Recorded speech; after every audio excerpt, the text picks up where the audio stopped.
रिया पूरे इलाके में अपनी खूबसूरती के लिए जानी जाती थी। बड़ी बड़ी आंखें, शांत चेहरा, मीठी आवाज़ और ऐसा स्वभाव कि जो एक बार उसे मिल ले उसे देर तक याद रखे। लेकिन रिया की सबसे बड़ी पहचान उसकी सुंदरता नहीं थी, उसका धैर्य था। वह हर हाल में मुस्कुराने की कोशिश करती थी। उसकी शादी मनोज से हुई थी। मनोज एक सीधा साधा मेहनती लड़का था। शादी के शुरुआती दिन बहुत अच्छे बीते।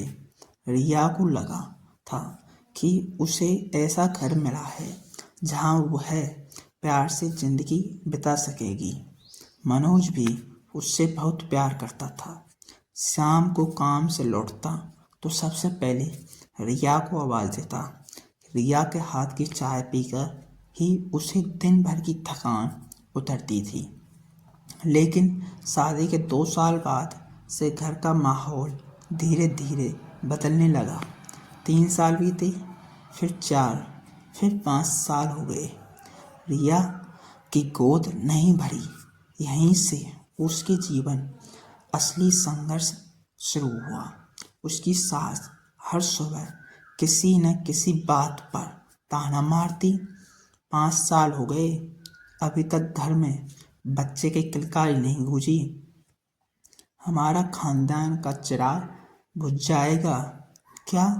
ऐसी बहू का क्या फायदा जो घर को वारिस न दे सके।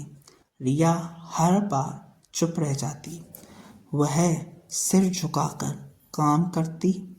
उसे हर ताना भीतर तक चुभता था, मगर वह पलटकर जवाब नहीं देती थी।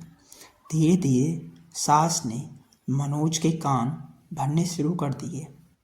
बेटा, अभी उम्र ही क्या हुई है तेरी? दूसरी शादी कर ले, इससे बच्चा नहीं होगा। रहा जिंदगी भर इंतजार करेगा क्या? तेरे हिस्से का सुख यही लड़की खा गई। मनोज बाहर से शांत रहता, पर यह बातें उसके मन पर असर करने लगी थी। वह रिया से पहले की तरह खुलकर बात नहीं करता था। कभी कभी घर लौटकर चुपचाप बैठ रहता। रिया वह बदलाव महसूस करती थी। वह रात को कई बार चुपके से रोती, मगर सुबह फिर से वही मुस्कुराए ओढ़ लेती। एक दिन बात बहुत बढ़ गई। दोपहर में रिया रसोई में थी। उसने दाल में नमक थोड़ा कम हो गया। सास को जैसे बहाना चाहिए था, उन्होंने थाली जोर से पटक दी। काम भी ढंग से नहीं होता और बच्चा भी नहीं जन सकती। रिया ने धीरे से कहा, अम्मा, अभी नमक डाल देती हूँ। जबान लड़ाती है। सास चीख पड़ी। उसने समय मनोज घर पे आया था। सास ने रोते रोते कहा, देखो, अपनी बीवी को अब मुझसे ऊंची आवाज में बात करती है। मनोज पहले से परेशान था। गुस्से में उसने बिना कुछ समझे रिया का हाथ पकड़ लिया। क्यों हर दिन घर में झगड़ा करवाती हो? वह चिल्लाया। रिया हैरान रह गई। उसकी आंखें भर आई। मैंने कुछ नहीं किया, उसने कांपती आवाज से कहा। लेकिन उस दिन पहली बार मनोज ने गुस्से से उसे धक्का दे दिया। रिया दीवार से जा टकराई। कमरे में एक पल को सन्नाटा छा गया। रिया ने मनोज की तरफ देखा। उसके नज़र में दर्द था, सवाल था और टूटा हुआ भरोसा। उस रात रिया बहुत देर तक जागती रही। उसके मन में एक ही बात घूमती रही। जिस इंसान को उसने अपना सहारा समझा था, वही आज उसके दर्द की वजह बन गया। दिन बीत गए। सास का व्यवहार और कठोर होता गया। कभी रोटी देर से बने तो ताना, कभी कपड़ा ठीक से न धुले तो अपमान, कभी कभी वह कह देती, तेरे पाँव पड़ते ही घर की किस्मत ही सूख गई। रिया अंदर से टूट रही थी, लेकिन एक बात थी, वह मनोज से नफरत नहीं कर पा रही थी। उसे लगता था कि मनोज बुरा नहीं है, बस हालात और लगातार सुन सुनकर बदल गया है। फिर एक दिन ऐसा आया जिसने सब बदल दिया। सुबह सुबह रिया काम करते करते अचानक चक्कर खाकर गिर पड़ी। सास ने पहले तो कहा नाटक कर रही होगी, लेकिन जब काफी देर तक रिया उठी नहीं, तब मनोज घबरा गया। वह उसे तुरंत डॉक्टर के पास ले गया।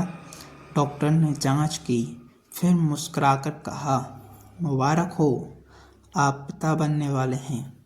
मनोज कुछ पल तक समझ नहीं पाया। क्या सच? डॉक्टर ने सिर हिलाया। मनोज की आंखें भर आई, जैसे एक साथ पिछले 5 साल याद आ गए। रिया के आंसू, उसकी चुप्पी, उसके टूटे हुए चेहरे और अपमान व धक्का। घर लौटते समय पूरे रास्ते मनोज चुप रहा। रिया भी चुप थी। घर पहुंचकर पहली बार मनोज ने बहुत धीमी आवाज में कहा, रिया, मुझे माफ कर दो। रिया ने उसकी तरफ देखा। मनोज की आंखों में पछतावा साफ था। मैंने तुम्हें बहुत दुख दिया, वह बोला। जब तुम्हें मेरे साथ की सबसे ज़्यादा ज़रूरत थी, तब मैं ही तुम्हारे खिलाफ हो खड़ा हो गया। रिया की आंखों में आंसू बहने लगे। मैंने तो बस इतना चाहा था कि तुम मेरी बात एक बार सुन लो, उसने कहा। उस दिन के बाद घर का माहौल धीरे धीरे बदलने लगा। मनोज अब रिया का ध्यान रखने लगा। दवा का समय, आराम का समय, खाना, सब बातों का ख्याल लगा। अगर सास कुछ उल्टा सीधा कहती तो वह पहली बार बीच में बोल पड़ा, अम्मा, अब बस भी कीजिए। रिया ने घर के लिए बहुत सहारा है। सास पहले नाराज हुई, लेकिन मनोज का बदलाव रवैया देखकर धीरे धीरे उसका स्वर भी नरम पड़ने लगा। रिया ने पहली बार महसूस किया कि घर में शांति कैसी होती है। अब कोई हर समय उसे ताना नहीं मारता था। वह बिना डर के सांस ले सकती थी। उसके चेहरे पर लौटती मुस्कुराहट देखकर मनोज को भीतर से ग्लानि होती थी कि यह मुस्कुराहटें उन्होंने इतने सालों तक क्यों छीन रखी थी। समय बीत गया। रिया का 7वां महीना चल रहा था। एक शाम वह आंगन में बैठी थी। हवा हल्की हल्की चल रही थी। मनोज उसने कहा, मैंने बहुत देर से समझा कि बच्चा घर की खुशी ज़रूरत होता है, लेकिन घर की असली शांति इंसान के व्यवहार से ही आती है। जब घर में रोज ताने, डर और अपमान हो, वहाँ खुशियाँ भी आने से डरती हैं। रिया ने धीरे से उसकी तरफ देखा। शायद सच यही है, उसने कहा। जब दिल पर हर दिन चोट पड़े तो शरीर भी थक जाता है। कुछ महीनों बाद रिया ने एक स्वस्थ बेटे को जन्म दिया, जिसके घर में कभी हर रोज ताने गूंजते थे। जहाँ पहली बार बच्चे की किलकारी सुनाई दी। सास ने जब बच्चे को गोद में लिया तो उसकी आंखें भर आई। उन्होंने धीमे से रिया को से कहा, बहू, मुझसे गलती हो गई। रिया ने कुछ नहीं कहा, बस हल्की सी मुस्कुराहट दे दी। उस मुस्कुराहट में शिकायत कम थी, थकान ज़्यादा थी, और शायद थोड़ा सा माफ़ करना भी। मनोज को गोद में लेकर मनोज ने बच्चे को गोद में लेकर उस देखता रहता। फिर उसने रिया की तरफ देखा और उसे आज पहली बार गहराई से समझ आया कि माँ बनने से पहले भी रिया एक इंसान थी, जिसके सम्मान चाहिए था, अपमान नहीं चाहिए था, और सबसे ज़्यादा विश्वास चाहिए था। उस दिन के बाद घर सचमुच बदल गया। अब वहाँ शोर था तो सिर्फ बच्चे की हंसी का। अब रसोई में आवाज़ आती तो बर्तनों की नहीं, बातों की। अब रिया के कदमों में डर नहीं था। रिया ने एक बात अपने जीवन में सीख ली, कभी कभी घर में बच्चा आने से पहले शांति आनी जरूरी होती है, क्योंकि जहाँ हर दिन अपमान हो वहाँ खुशियाँ भी नहीं ठहर पाती, लेकिन जहाँ सम्मान लौट आए वहाँ टूटे दिल भी फिर से जीना सीख लेते हैं। कहानी सुनने के लिए धन्यवाद। लाइक करें, सब्सक्राइब करें, सपोर्ट करें। Thank you.